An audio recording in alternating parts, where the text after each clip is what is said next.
Hello दोस्तों, कैसे हैं आप लोग। आपका पीएसएस विजन एकेडमी में बहुत बहुत स्वागत है। जैसा कि ज्योमेट्री की क्लास चल रही थी, ज्योमेट्री की क्लास में काफ़ी सारे कॉन्सेप्ट हम लोग पढ़ चुके हैं। कल हम लोग ने आइसोसेलेस ट्रायंगल के बारे में पढ़ा था और आइसोसेलेस ट्रायंगल से रिलेटेड कुछ क्वेश्चन भी किए थे। तो आज की क्लास भी हम पहले आइसोसेलेस ट्रायंगल से रिलेटेड एक क्वेश्चन के ऊपर शुरू करेंगे। उसके बाद आज हम लोग इक्विलैटरल ट्रायंगल के बारे में पढ़ेंगे और जैसे इक्विलैटरल ट्रायंगल खत्म हो जाएगा वैसे ही फिर और भी ट्रायंगल के बारे में पढ़ेंगे। ठीक है, तो आज की क्लास शुरू करने से पहले मैं आपको बता दे रहा हूँ कि 5 अक्टूबर से एमपीएसआई और एमपी कांस्टेबल के नए बैच शुरू हो गए हैं। जो भी आपके दोस्त या आपके भाई बहन उसमें एडमिशन लेना चाहते हैं वो एडमिशन ले सकते हैं। और उसके अलावा बहुत जल्द 15 अक्टूबर के बाद से ऑफलाइन क्लासेस भी शुरू हो जाएंगी, जिसमें आके आप एडमिशन करा सकते हैं और ऑफलाइन भी क्लासेस ले सकते हैं। ठीक है, ऑनलाइन भी ले सकते हैं, ऑफलाइन भी ले सकते हैं। ठीक है, तो आज की क्लास चलिए शुरू करते हैं। तो आज की क्लास का पहला क्वेश्चन आपके सामने कुछ इस तरह से लिखा हुआ ए बी सी एक समद्विबाहु त्रिभुज है जहां बी सी बराबर 12। इसके अंदर एक rectangle G H E D है जिसका आधार जी एच बी सी पर है। एच ई बराबर 6, एफ मिड पॉइंट है बी सी का, ए एफ बराबर 24। रेक्टेंगल का एरिया क्या होगा। ठीक है, तो जैसे जैसे क्वेश्चन में कहते जा रहे हैं पहले हम उस तरह से डायग्राम पहले बना लेते हैं, फिर आगे की बात करते हैं। ठीक है, सबसे पहले ये कह रहे हैं ए बी सी एक समद्विबाहु त्रिभुज है। तो आइए एक फिगर बना लेते हैं। ये इस क्वेश्चन का सल्यूशन है। ठीक है, क्वेश्चन में कहा जा रहा है ए बी सी एक समद्विबाहु त्रिभुज है। ये देखिए ए बी सी एक समद्विबाहु त्रिभुज हो गया। ठीक है, और आपको पता है समद्विबाहु त्रिभुज की क्या खासियत होती है कि इसकी ये वाली साइड इस वाली साइड के बराबर होती है। साथ ही साथ एक एडी लाइन आती है जो कि सामने वाली साइड को बराबर बराबर में बांटती है और साथ ही साथ 90 डिग्री का कोण भी बनाती है ना। यही तो होता है। ठीक है, आगे कह रहा है इसके अंदर एक rectangle G H E D है। इसके अंदर एक rectangle G H E D है। जी एच ई डी इसका मतलब ये डी नहीं होगा, अभी देख लेते हैं क्या होगा। ठीक है, इसके अंदर एक rectangle G H E D जिसका आधार जी एच बी सी पर है। देख रहे हो, मतलब इसके अंदर मुझे एक आयत बनाना है और जिसका आधार जी एच है, जिसका आधार जी एच बी सी पर है। तो बी सी पर उसका आधार है, मतलब जो रेक्टेंगल का बेस है या आधार है वो किस पर है, बी सी पर है। वो क्या है, जी एच है। ठीक है, तो आइए यहाँ ले लेते हैं इसका आधार। रेक्टेंगल का एक आधार ले लेते हैं, मान लीजिए जी है और ये क्या है, एच है। ठीक है, जी एच। ठीक है, और आगे ऐसे बढ़ा दो और इस तरह से बढ़ा दो और इससे बढ़ा दो ना। ठीक है, कुछ ऐसा बनेगा। तो जी एच ई डी ना, देखो ये आयत जैसा बन गया कि नहीं बन गया, एकदम बन गया। ठीक है, तो ये आयत जैसा बन गया, जी एच ई डी हमारा क्या बन गया, रेक्टेंगल समद्विबाहु त्रिभुज के अंदर एक आयत जैसा बन गया। ठीक है, आगे कह रहा है एच ई बराबर 6। एच ई हमारा कितना है, 6 है। ठीक है, आगे कह रहा है एफ मिड पॉइंट है बीसी का। इसका मतलब ये बीसी है, इसका एफ मिड पॉइंट है, इसका मतलब एफ पक्का यहाँ पाया जाएगा क्योंकि यही तो मिड पॉइंट होता है ना। ठीक है, एफ मिड पॉइंट है बीसी का। आगे कह रहा है ए एफ बराबर 24। ए एफ ये वाला, ठीक है, देख रहे हो ना, ये पूरा यहाँ से लेकर यहाँ तक ये पूरा जो है कितना है बेटा, 24 है। ये 24 है। ठीक है, आगे कह रहा है एच ई बराबर 6। एच ई बराबर 6 तो लिख लिया है। ठीक है, कह रहा है रेक्टेंगल का एरिया क्या होगा। रेक्टेंगल का एरिया क्या होगा ये हमसे पूछा जा रहा है, मतलब इस आयत का क्षेत्रफल क्या होगा ये हमें बताना है। ठीक है, देखो बेटा एक बात ध्यान से सुनो मेरी। आप देखो ये एच ई तो हमें दिया ही गया है, ये एच ई जो है ये तो हमें दिया ही गया है। ठीक है, अगर एच ई हमें दिया गया है, अगर मुझे ये बेस पता चल जाए तो कहानी खत्म हो जाएगी। मतलब जी एच पता चल जाए, अगर जी एच हमें पता चल जाए तो कहानी खत्म हो जाएगी, क्योंकि रेक्टेंगल का एरिया क्या होता है, लंबाई गुणे चौड़ाई होता है। ठीक है, तो चौड़ाई तो हमें पता ही होता है, बस ये मतलब ये तो पता ही है, बस ये जी एच पता चल जाए तो कहानी हमारी क्या हो जाएगी, खत्म हो जाएगी। ठीक है, तो अब आइए देखिए इसी जी एच को कैसे ढूंढा जाएगा, ध्यान से सुनिएगा। ठीक है, और भी कुछ दिया गया क्या, अच्छा बी सी बराबर 12 भी दिया गया। कह रहा है बी सी बराबर 12, मतलब ये जो बेस है बेटा ये 12 भी दिया गया है, ये बी सी 12 दिया गया है। ठीक है, अच्छा बताओ बी सी 12 दिया गया तो एफ सी पक्का कितना होगा, 6 होगा। होगा कि नहीं होगा। ठीक है, और ये भी कितना होगा, 6 होगा। क्लियर है सबको। ठीक है भाई, अगर ये 12 दिया गया है तो एफ मिड पॉइंट है तो पक्का ये क्या होगा, ये भी 6 होगा और ये भी क्या होगा, 6 होगा। क्लियर है सबको। ठीक है, अच्छा चलिए अब आप चलिए एक काम कर लीजिए, यहाँ पे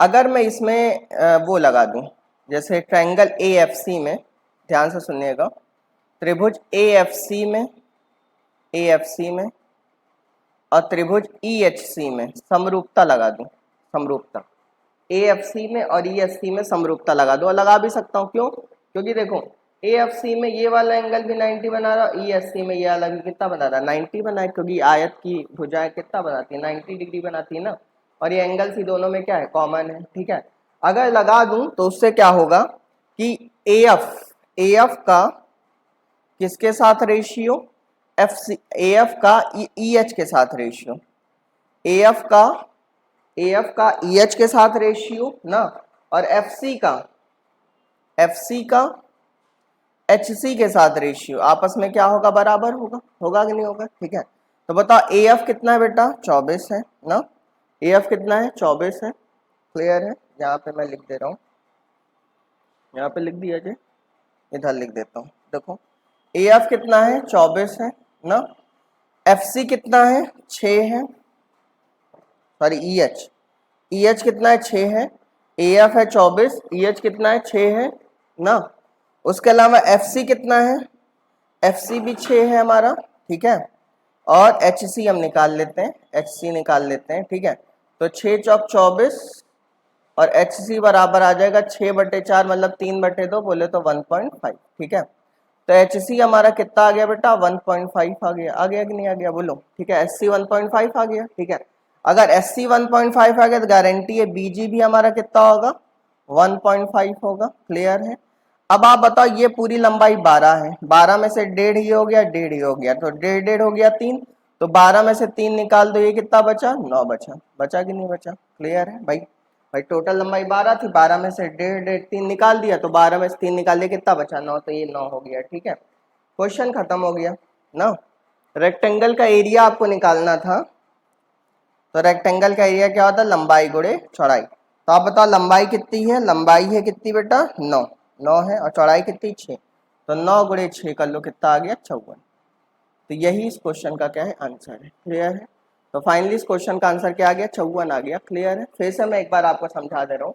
सबसे पहले मैंने ABC एक समद्विबाहु त्रिभुज बना लिया। ठीक है, जिसमें ये वाली साइड के बराबर, यहाँ से एक लाइन है जो कि सामने साइड को आधे आधे में क्या करेगी, डिवाइड करेगी। ठीक है, आगे कह रहा है BC 12 है, तो BC ये 12 हो गया। ठीक है, इसके अंदर एक रेक्टेंगल बना दिया GHED, ये GHED रेक्टेंगल बन गया। ठीक है, जिसका आधार GH, ये देखो आधार जो GH है वो किस पर है बेटा, BC पर है। आगे कह रहा है HE बराबर 6, मतलब HE ये वाली लंबाई 6 है। आगे कह रहा है मिड पॉइंट है, देखो मिड पॉइंट हो गया, अगर BC 12 है तो ये कितना होगा, 6 होगा, और ये भी कितना होगा, 6 होगा। आगे कह रहा है कि AF 24 है, AF ये पूरा 24 है। ठीक है, रेक्टेंगल का एरिया बताना है, तो मैंने कुछ नहीं किया था, मैंने AFC में और ESC में समरूपता लगा दी। तो AF का EH के साथ रेशियो और FC का SC के साथ रेशियो आपस में बराबर होगा। वहां से SC आ गए, जितना SC होगा उतना ही BG भी होगा, 1.5 3, और 12 में से 3 गया, कितना बचा, 9, तो लंबाई 9 आ गई, चौड़ाई 6 थी, लंबाई गुणे चौड़ाई क्या होता है, आयत का एरिया होता है। क्लियर है सबको, बात समझ गए। ठीक है, चलिए, अगर आपको बात समझ में आ गई है तो चलिए अगला क्वेश्चन करते हैं। अगला क्वेश्चन हटा दे इसको। अगला क्वेश्चन के अगले कॉन्सेप्ट पे हम लोग आने जा रहे हैं। तो आज का अगला जो कॉन्सेप्ट है वो बेटा क्या है, इक्विलैटरल ट्रायंगल है। क्या है, इक्विलैटरल ट्रायंगल या फिर समबाहु त्रिभुज। आज से हम लोग इक्विलैटरल ट्रायंगल के बारे में पढ़ेंगे। हेडिंग डाल दीजिए, इक्विलैटरल ट्रायंगल या समबाहु त्रिभुज। ठीक है, अब देखो इक्विलैटरल ट्रायंगल क्या होता है। देखो इक्विलैटरल ट्रायंगल क्या है कि बहुत इंपॉर्टेंट है, इससे रिलेटेड बहुत सारे क्वेश्चन आते हैं, ये मैं आपको और अच्छे से पढ़ाऊंगा, ध्यान सुनना। इक्विलैटरल ट्रायंगल की पहले तो एक ट्रायंगल बना लो जो कि इक्विलैटरल समबाहु त्रिभुज होना चाहिए। इक्विलैटरल ट्रायंगल की खासियत ये होती है कि उसकी तीनों भुजाएं आपस में क्या होती हैं, बराबर होती हैं। बोले तो AB बराबर BC बराबर CA बराबर स्मॉल ए। ठीक है, मतलब ये भी स्मॉल ए होगा, ये भी स्मॉल ए होगा, ये भी स्मॉल ए होगा। ठीक है, पहली खासियत तो यही होती कि इक्विलैटरल ट्रायंगल की सारी भुजाएं आपस में क्या होती है, बराबर होती हैं। दूसरी खासियत क्या होती है कि सारे कोण भी आपस में क्या होते हैं, बराबर होते हैं। मतलब एंगल ए बराबर एंगल बी बराबर एंगल सी बराबर 60 डिग्री। मतलब बेटा ये भी 60 डिग्री का होगा, ये भी 60 डिग्री का होगा, ये भी 60 डिग्री का होगा। क्लियर है, ठीक है, बात समझ में आ रही है, ठीक है। तो इक्विलैटरल ट्रायंगल में पहली बात तो सारी भुजाएं बराबर होती हैं और सारे कोण भी आपस में क्या होते हैं, बराबर होते हैं। दूसरी बात, अगर मैं एडी एक लाइन खींचूं, मैं अगर एक लाइन एडी खींचता हूं, ठीक है, अगर एडी एक लाइन खींचता हूं तो जो एडी लाइन होगी वो सामने वाली साइड पे परपेंडिकुलर भी होगी। मतलब जो एडी होगा, एडी होगा परपेंडिकुलर होगा किस पर, बीसी पर, ठीक है। जो एडी साइड है वो बीसी पर क्या होगा, परपेंडिकुलर होगा, मतलब 90 डिग्री बनाएगा, ठीक है। उसके अलावा एक बात और ध्यान रखना कि जो डी पॉइंट होगा वो बीसी के लिमिट पॉइंट का काम करेगा, मतलब बीडी बराबर क्या होगा बेटा, सीडी होगा। क्लियर है, ठीक है। तो इक्विलैटरल ट्रायंगल में आपको क्या क्या पता चला, पहली बात तो सारी भुजाएं इसकी बराबर होंगी, सारे कोण भी बराबर होंगे, और जो एडी होगा वो परपेंडिकुलर होगा किस पर, बीसी पर, और बीडी जो होगा वो सीडी के क्या होगा, बराबर होगा। क्लियर है, ठीक है। अच्छा, अगर मैं इक्विलैटरल ट्रायंगल के पेरीमीटर की बात करूं, किसकी बात करूं, पेरीमीटर। पेरीमीटर का मतलब आपको पता है परिमाप, परिमाप का मतलब सारी भुजाओं का योगफल। तो सारी भुजाओं का योगफल क्या होगा, 3 होगा। ए क्या होगा, 3 होगा, ठीक है। इसके अलावा अगर मैं इक्विलैटरल ट्रायंगल के सेमी पेरीमीटर की बात करूं, तो इक्विलैटरल ट्रायंगल का जो सेमी पेरीमीटर होगा वो क्या होगा, 3a/2 होगा। कैसे भाई, तीनों भुजाओं के योगफल को जोड़ के आधा कर दो तो अर्ध परिमाप हो जाएगा, सेमी पेरीमीटर हो जाएगा। क्लियर है सबको, ठीक है। अच्छा, अगर मैं इक्विलैटरल ट्रायंगल की ऊंचाई निकालूं, एच निकालूं, हाइट निकालूं, तो हाइट कैसे निकालूं, ध्यान से सुनना।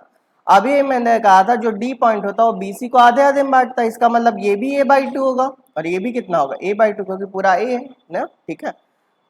तो अगर मैं त्रिभुज ए बी डी में, किसमें, त्रिभुज ए बी डी में अगर मैं पाइथागोरस लगा दूं, क्या लगा दूं, पाइथागोरस, तो बताओ क्या होगा, ए का स्क्वायर बराबर एच का square plus A square by 4 होगा, होगा कि नहीं होगा, ठीक है। तो बता एच स्क्वायर बराबर क्या होगा, A square minus A square by 4। Clear है, ठीक है। एच स्क्वायर बराबर A square minus A square by 4 होगा। यहाँ पे कर लो तो 4a square minus A square क्या होगा, 3a स्क्वायर बाई 4 हो जाएगा ना, ठीक है। एच स्क्वायर बराबर 3a स्क्वायर बाई 4, तो एच बराबर क्या आ जाएगा, एच बराबर आ जाएगा √3a/2। क्लियर है, ठीक है। तो ये बात ध्यान रखिएगा कि इक्विलैटरल ट्रायंगल की ऊंचाई जो होती है वो क्या होती है, √3a/2 होती है। क्या होती है, इक्विलैटरल ट्रायंगल की ऊंचाई √3a/2 होती है, ठीक है। क्लियर है। अच्छा, अगर मैं इक्विलैटरल ट्रायंगल का एरिया निकालूं, मतलब त्रिभुज ए बी सी जो समबाहु त्रिभुज है उसका मैं क्षेत्रफल निकालूं, तो उसका क्षेत्रफल क्या होगा, सुन लो उसका क्षेत्रफल क्या होगा, आपको पता है क्षेत्रफल क्या होता है, हाफ बेस, बेस कितना a है, ठीक है, इनटू हाइट, हाइट कितनी है, √3a/2 है कि नहीं है, ठीक है। तो जो उसका एरिया हो जाएगा वो क्या हो जाएगा, √3/4a² हो जाएगा। क्लियर है। तो ये बात भी आपको ध्यान रखनी, पहली बात ये ध्यान रखनी, दूसरी बात ये ध्यान रखनी, ठीक है। तो मैंने इक्विलैटरल ट्रायंगल में आपको क्या क्या बताया, पहली बात तो इक्विलैटरल ट्रायंगल में सारी भुजाएं बराबर होती हैं, सारे कोण भी बराबर होते हैं, ठीक है। उसके अलावा अगर मैं एक एडी लाइन खींचता हूं तो जो एडी लाइन होगी वो बीसी पर क्या होगी बेटा, परपेंडिकुलर होगी। क्या होगी, परपेंडिकुलर बोले तो लंबा, साथ ही साथ आधे आधे में क्या करेगी, डिवाइड भी करेगी, ठीक है। उसके अलावा इक्विलैटरल ट्रायंगल का पेरीमीटर क्या होता है, 3a होता है। इक्विलैटरल ट्रायंगल का सेमी पेरीमीटर क्या होता है, 3a/2 होता है। इक्विलैटरल ट्रायंगल की जो हाइट होती है वो कैसे निकालते हैं, इसमें क्या लगा दो, पाइथागोरस लगा दो, तो h बराबर √3a/2, ये हमेशा ध्यान रखिएगा। इक्विलैटरल ट्रायंगल का एरिया क्या होता है, √3/4a²। क्लियर है, ठीक है। चलिए अब आगे की बात करते हैं, हटा दो इसको, चलिए इसको नोट कर लीजिएगा। अब सेंटर की बात कर लेते हैं। जैसे आपने देखा था आइसोसेलेस ट्रायंगल में चारों के चारों सेंटर एक ही पॉइंट पे, एक ही लाइन पे पाए जा रहे थे ना। आइसोसेलेस ट्रायंगल में जो चारों के चारों सेंटर थे वो सारे के सारे एक ही लाइन पे पाए जा रहे थे। वैसे ही बेटा क्या होता है कि इक्विलैटरल ट्रायंगल में, इक्विलैटरल ट्रायंगल में जैसे ए बी सी हमारा ट्रायंगल है, ठीक है, ए डी सामने वाली साइड पे क्या बना रहा है, 90 डिग्री बना रहा है, ठीक है, साथ ही साथ आधे आधे में डिवाइड भी कर रहा है, ठीक है। क्लियर है, ठीक है। तो हमने ये कहा कि इक्विलैटरल ट्रायंगल में चारों सेंटर जो पाए जाते हैं, चारों सेंटर बोले तो इन सेंटर जो कि एंगल बाइसेक्टर से बनता है, सरकम सेंटर जो कि परपेंडिकुलर बाइसेक्टर से बनता है, ऑर्थो सेंटर जो कि एल्टीट्यूड से बनता है, और सेंट्रॉइड जो कि माध्यिका से बनता है। ठीक है, ये चारों के चारों सेंटर क्या होते हैं, संकेंद्रीय होते हैं। संकेंद्रीय मतलब कॉन्सेंट्रिक होते हैं। ठीक है, संकेंद्रीय होते हैं। क्लियर है, ये चारों चारों सेंटर क्या होते हैं, संकेंद्रीय होते हैं। संकेंद्रीय मतलब ये है कि ये चारों चारों सेंटर एक ही पॉइंट पर पाया जाता है, मतलब सेंटर भी यहीं पाया जाएगा, सरकम सेंटर भी यहीं पाया जाएगा, ऑर्थो सेंटर भी यहीं पाया जाएगा, और सेंट्रॉइड भी यहीं पाया जाएगा। बात समझ में आ रही है, क्लियर है। ठीक है, तो अगर बेटा आप खुद सोचो सेंट्रॉइड यहाँ पाया जा रहा है, तो सेंट्रॉइड जो होता है वो मीडियन को 2 रेशियो में बांटता है। इसका मतलब इक्विलैटरल ट्रायंगल में चाहे कोई भी सेंटर हो, अगर यहीं पाया जा रहा है तो सारे सारे सेंटर इस लाइन को 2:1 में ही हमेशा क्या करेंगे, बांटेंगे। क्लियर है। ठीक है, तो ये बात हमेशा ध्यान रखना कि जैसे वहां पे क्या था, द्विबाहु त्रिभुज में चारों चारों सेंटर एक ही लाइन पे पाए जा रहे थे, वैसे ही समबाहु त्रिभुज में चारों चारों सेंटर एक ही पॉइंट पे पाए जाएंगे। क्लियर है सबको। चलिए अगली बात करते हैं, हटा दे रहा हूँ, चलिए इसको हटा दे रहा हूँ। देखो मैं आपको एक क्वेश्चन देने जा रहा हूँ, आप उसका आंसर देना। छोटा सा ही क्वेश्चन है, कभी कभी एग्जाम में पूछ लिया गया है। जैसे बेटा मान लो ये एक सर्कल है, ठीक है, इसके अंदर मैंने एक समबाहु त्रिभुज बना दिया है ABC। इसके अंदर एक मैंने समबाहु त्रिभुज बना दिया ABC ना, ठीक है। इसके अंदर एक और सर्कल बना दिया, और इसके अंदर एक और समबाहु त्रिभुज बना दिया ना, PQR।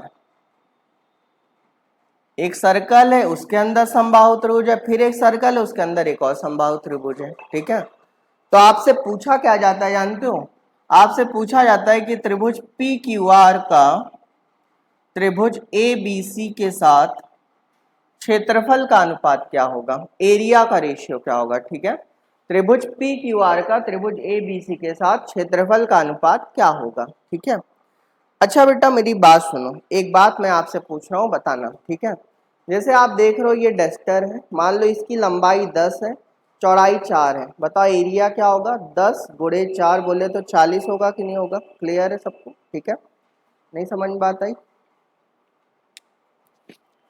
इसको बंद कर दीजिए, देखिए वो बंद हो गया।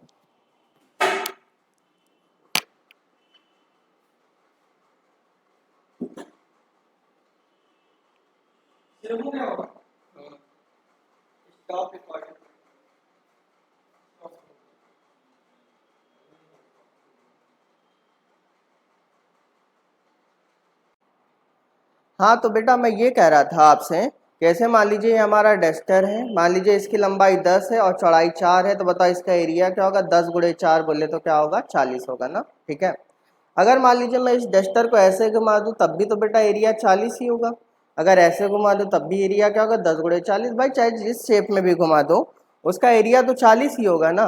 तो कुल मिला के मैं ये कहना चाह रहा हूँ आपसे कि ऐसे इसके अंदर ये जो त्रिभुज है, इसके अंदर ये जो ट्रायंगल है, इसको मैं थोड़ा सा अभी देखिएगा आपको घुमा के दिखाऊंगा, तो फिगर मेरा थोड़ा सा अच्छा बन जाएगा, तो क्वेश्चन करना आपके लिए आसान हो जाएगा। आपसे त्रिभुज PQR और त्रिभुज ABC के एरिया का रेशियो पूछ रहा था ना। ठीक है, आइए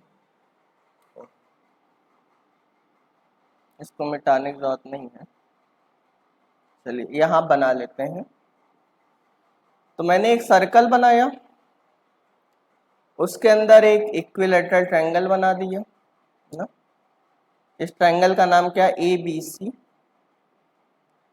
अब मैंने कहा इस ट्रायंगल को मैं घुमा दूंगा। ठीक है, इस सर्कल को मान लीजिए मैंने मिटा दिया और इस ट्रायंगल को मैंने ऐसे घुमा दिया। ठीक है, मतलब इमेज उसका बना दिया PQR। ऐसा हो जाएगा नहीं हो जाएगा, बोलो भाई, क्लियर है। ठीक है, तो बताओ त्रिभुज ABC तो हमारा समबाहु त्रिभुज था ही था, इस सर्कल को मैंने मिटा के ट्रायंगल को घुमा दिया तो क्या हो गया, PQR। ये हो गया, ऐसा हो गया कि नहीं हो गया, क्लियर है। ठीक है, अब आप ये बताओ कि जो P होगा, जो Q होगा, जो आर होगा, ठीक है। जो पी होगा एक तरह से मिड पॉइंट का काम करेगा बीसी के लिए, हमेशा करता है। ये बात ध्यान रखना कि इक्विलैटरल ट्रायंगल के अंदर इक्विलैटरल ट्रायंगल अगर बनाओगे तो जो यहाँ पे वर्टेक्स इसका आएगा इस वाले अंदर वाले ट्रायंगल का, वो हमेशा बीसी के लिए किसका काम करेगा, मिड पॉइंट का, ठीक है। अगर ये मिड पॉइंट का काम करेगा इसका मतलब ये हो गया कि जो इसके अंदर एक ये छोटा वाला ट्रायंगल, इस छोटा वाला, ये वाला छोटा, ये ट्रायंगल, 4 ट्रायंगल दिख रहे हैं आपको, ठीक है। तो इन चारों ट्रायंगल के एरिया आपस में अब क्या हो जाएंगे, बराबर हो जाएंगे। तो कहने का मतलब ये कि अगर पी क्यू आर का एरिया मैं 1 मान लूँ तो इसका एरिया भी 1 होगा, इसका एरिया भी 1 होगा, इसका एरिया भी क्या होगा, 1 होगा, ठीक है। तो बताओ पी क्यू आर का एरिया तो 1 है और ए बी सी का एरिया निकालने क्या कर लो, सारे एक को जोड़ लो। तो सारे एक को जोड़ो तो कितना आ गया, 4 आ गया। तो आंसर क्या आ गया, 1/4 आ गया। क्लियर है सबको, अब बातें समझ में आ गई, ठीक है। चलिए अगली बात करते हैं हम लोग, अगली बात की जाए। चलिए अगली बात करते हैं, हटा दो इसको।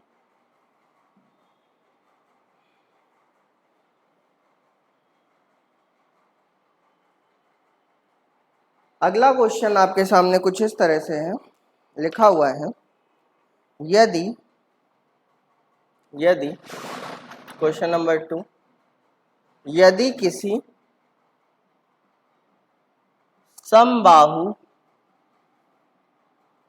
किसी समबाहु त्रिभुज की इन रेडियस का मतलब बेटा होता है अंतः त्रिज्या ना, इन रेडियस बराबर 3 सेंटीमीटर, इन रेडियस मतलब भी आप समझ गए होगे, स्मॉल आर की बात हो रही है, ठीक है। यदि किसी समबाहु त्रिभुज की इन रेडियस 3 सेंटीमीटर है तो उसकी ऊंचाई क्या होगी, तो उसकी ऊंचाई क्या होगी ना, तो उसकी ऊंचाई क्या होगी, ये आपसे पूछा गया है। क्लियर है, ठीक है। यदि किसी समबाहु त्रिभुज की इन रेडियस 3 सेंटीमीटर तो उसकी ऊंचाई क्या होगी, आइए देखते हैं सॉल्यूशन।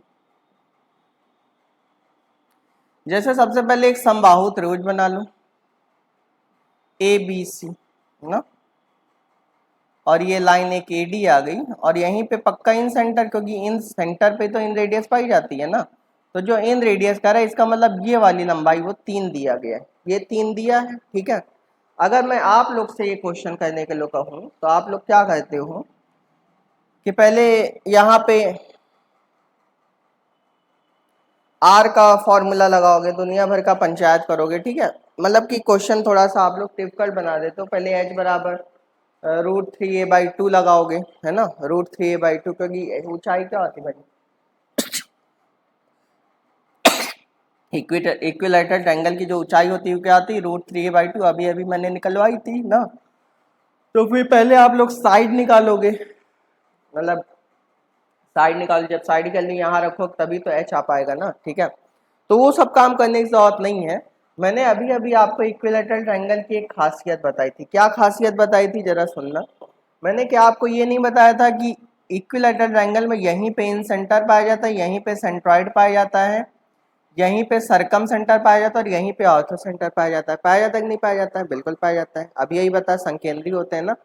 अच्छा बेटा ये बताओ, जो सेंट्रॉइड होता है इस वाली लाइन को 2:1 में बांटता है, इसका मतलब ए से लेकर आई तक का रेशियो 2 होगा और आई से लेकर डी तक का रेशियो 1 होगा। बोलो होगा कि नहीं होगा, मैंने पढ़ाया ये, ठीक है। कि जो सेंट्रॉइड होता है वो मीडियन को 2:1 में बांटता है। अगर सेंट्रॉइड मीडियन को 2:1 में बांटता है इसका मतलब ऊपर वाला रेशियो 2 होगा, मतलब ए से लेकर आई तक का रेशियो 2 होगा और आई से लेकर डी तक का रेशियो बेटा 1 होगा। होगा कि नहीं होगा, क्लियर है सबको, ठीक है। अच्छा ये बताओ, अगर आई से लेकर डी तक का रेशियो 1 होगा तो ये भी तो 3 है ना, तो मैं कह सकता हूँ जो 1 है वो 3 के क्या है, बराबर है।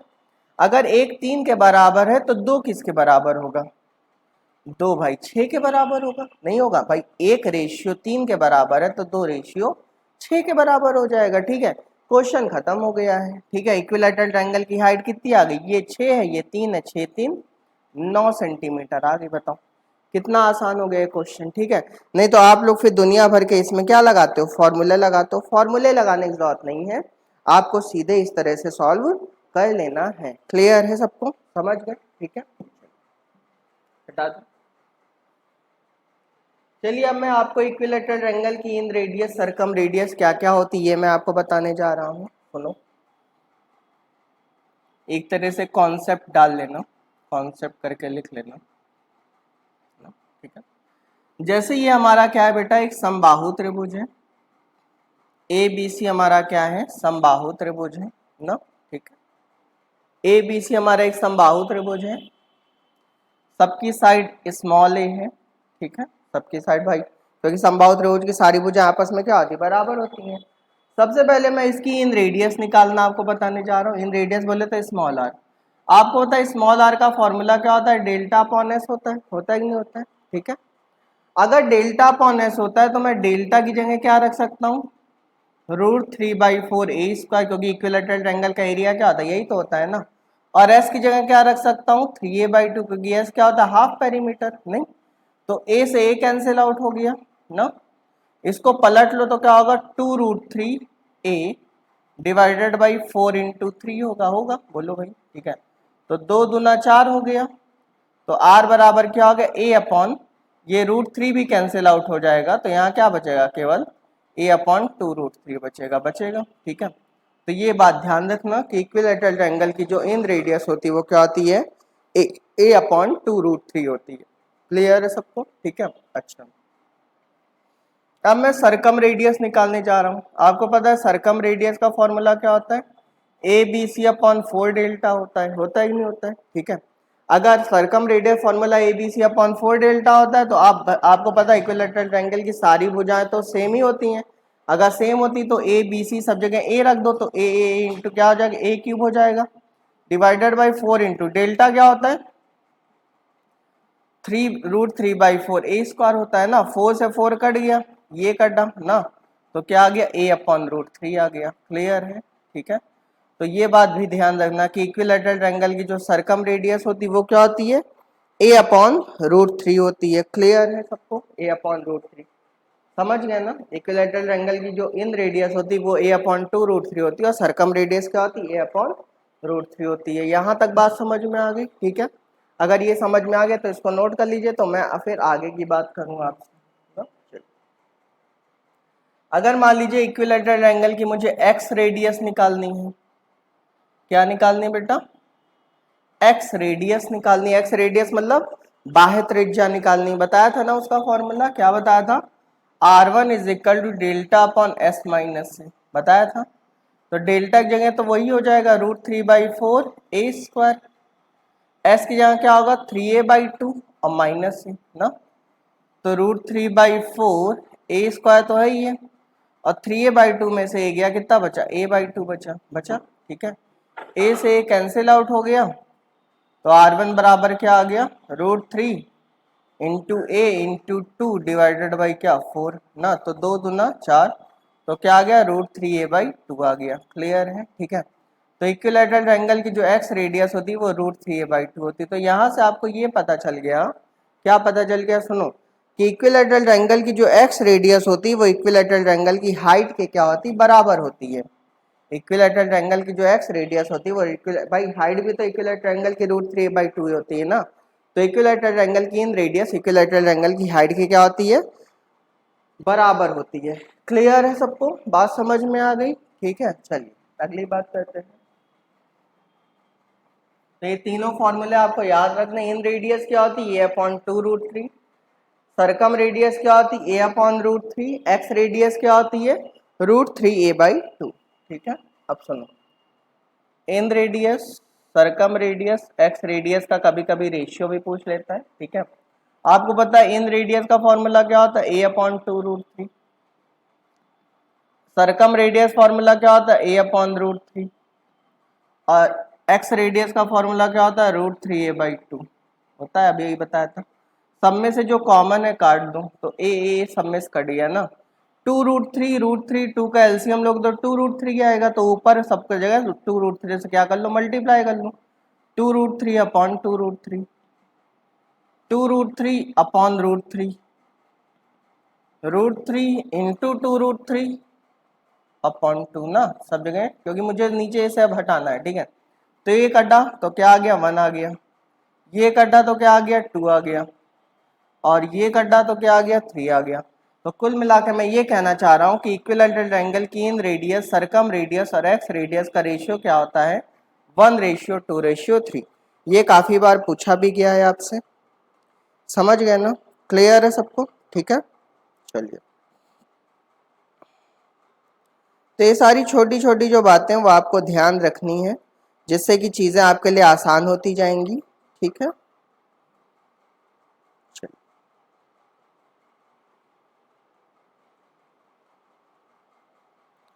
चलिए, तो आज के लिए फिर इतना ही रखते हैं। कल की क्लास में फिर इसी के आगे हम लोग कंटिन्यू करेंगे ना। अभी इक्विलैटरल एंगल थोड़ा सा और बाकी, उसको पढ़ा के फिर हम लोग आगे की बात करेंगे, ठीक है। तो आज के लिए इतना ही। Thank you so much.